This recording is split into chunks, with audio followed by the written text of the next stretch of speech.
Hey guys, what's going on? Oink here, and this is Gran Turismo Practice Centre episode 5, and in this episode I will be covering drifting. I'll be going into the setup that you will need, or the components you need to be getting for your car, maybe what sort of car you will need, and also the technique in which you need to actually use to do the drifting. I'm going to start this video off here just with some little clips from Gran Turismo 5 in my lovely Jaguar E-Type here, just driving around on the Top Gear test track, and these are just some examples of how I like to just drift. And it must be noted actually that you can drift using the handbrake, and that's not the way that I like to do it, and I will be showing you guys how I use drifting. But one thing's for sure is that drifting is not is almost never the fastest way around a corner.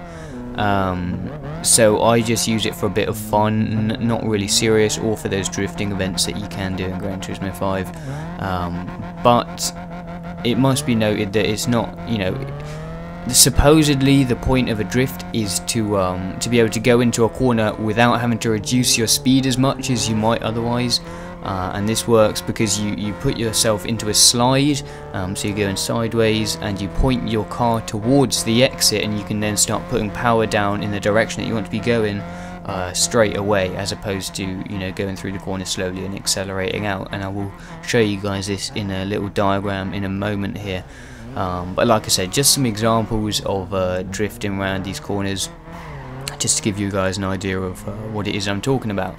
So like I said, I've got some little mini animations that I just created on Sony Vegas here, so do apologise for the sort of low qualityness of the animations here. But on a normal line, you'll be looking to start wide, brake early, accelerate through the corner there. Like I said, not the best of animation, but whatever, you get the point. Come across the inside of the corner, accelerate through, and finish wide. Now when you're drifting, the idea is to get your car in a sideways position so that it's facing the exit. As you can see there, you get your car so it's pointing in the direction of the exit. You can then start putting power down towards the exit before you've actually reached it, and you can get grip onto the back wheels and start pushing your car towards the exit earlier, and therefore keep your speed higher. Now that's not always the case, and usually you can go faster the normal way, but like as I said earlier, just a bit of fun.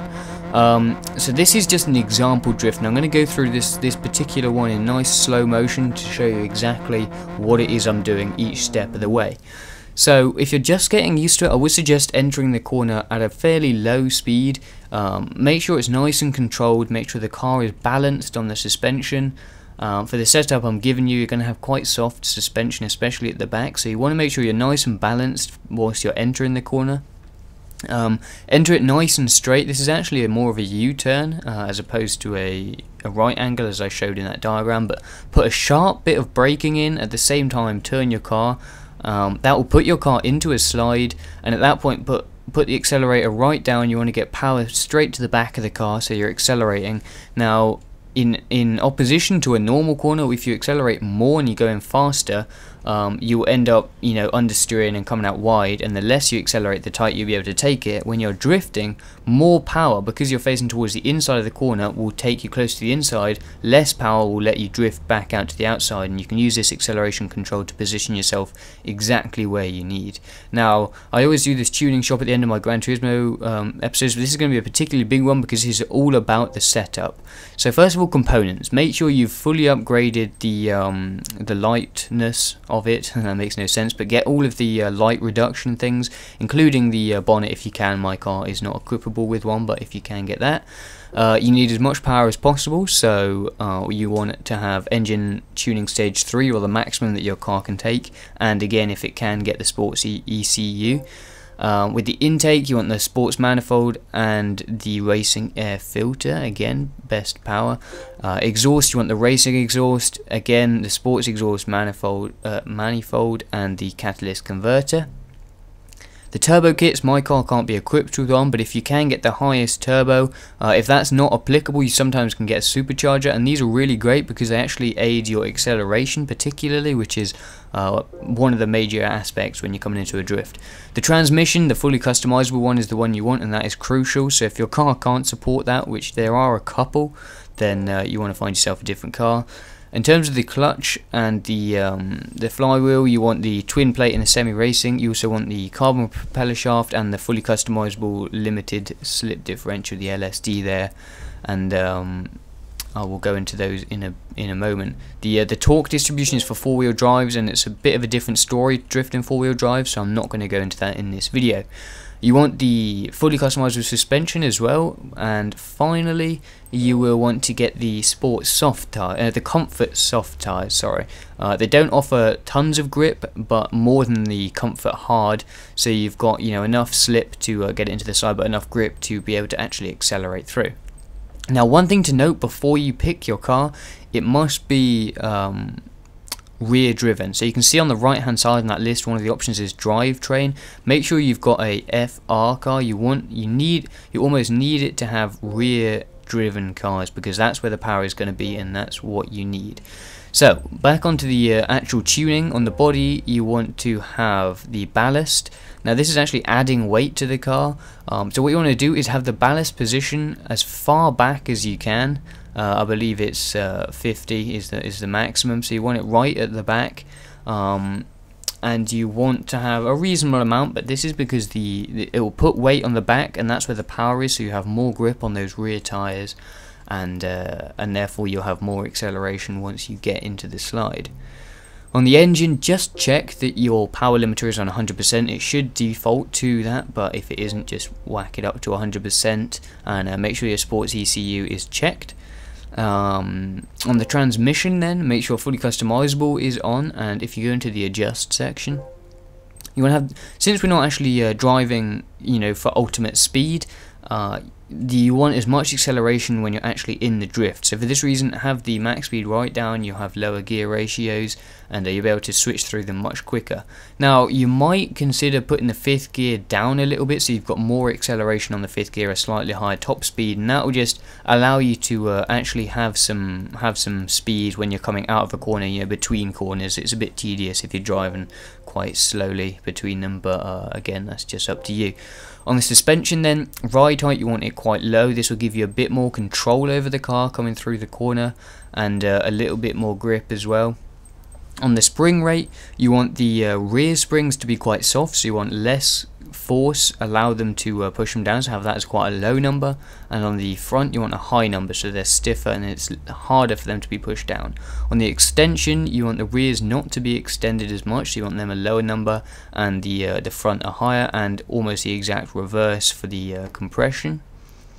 The roll bars aren't going to be an issue in this, so we'll leave them for now. I just have them at 1-1. And if you head over to camber and tow, I've played around with these a little. I'm uncertain exactly what the best thing is, but I know for a fact with the tow, if you just have them minused a little bit, that will have the actual wheels pointing slightly more outwards. What this will allow you is just a little bit more control, a little bit more stability when you're actually in the slide, and you should be able to maneuver your car slightly more easily if you have the tow just slightly more towards the minus. So that I would suggest, but again, have a play with these. None of these are set in stone. This is just what I found to be good, and you guys be sure to find out something for yourself, see what works for you.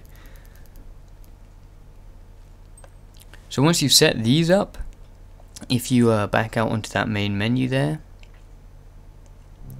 and if you head over to the brakes, now I'll have the brakes so they're quite sensitive at the back, and this will just, in an actual racing condition, this would cause them to spin and not be good, but you want the rear tyres to lock up, and that will help you get into a slide. So I have the brake sensitivity at the back quite high, the front at quite low. If you head over to drivetrain, we'll go into the limited slip differential. Now this is to do with when the wheels start slipping, how it reacts. So if you have the torque and acceleration sensitivity high, when the wheels start to slip, you'll actually get more acceleration sensitivity, so they'll actually start to spin faster, and this will help you if you're drifting because the wheels are going to be spinning a lot. If you have the braking sensitivity also quite high, it will allow you nice sensitivity if the wheels are spinning. So in the actual racing settings, make sure you've got your Comfort Soft tyres equipped at both front and back. On the transmission, if you're used to manual, I would suggest it because it does allow you more control if you're at a higher gear, because at the lower revs you actually have more control over your car. But I'm lazy, so I go with automatic and it works just fine. Driving line, whatever, it doesn't matter. Everything else you want turned off. And the controller sensitivity, I actually prefer to use a DualShock when I'm doing drifting as opposed to my wheel, so I do like to have the sensitivity up on 1 just to make that analog stick a little bit more sensitive to the steering and a little bit quicker left and right. So that's all I've got to say, guys. I mean, there's not much more I can add. If you do want to check over something, be sure to head back to certain areas of the video. If you want to check the technique or the tuning or the components, be sure to just find those areas. Other than that, I hope you enjoyed this. If you have any other questions, leave them in the comments. I will reply to everything. And yeah, like I said, hope you enjoyed the video, and I'll catch you guys later. Peace.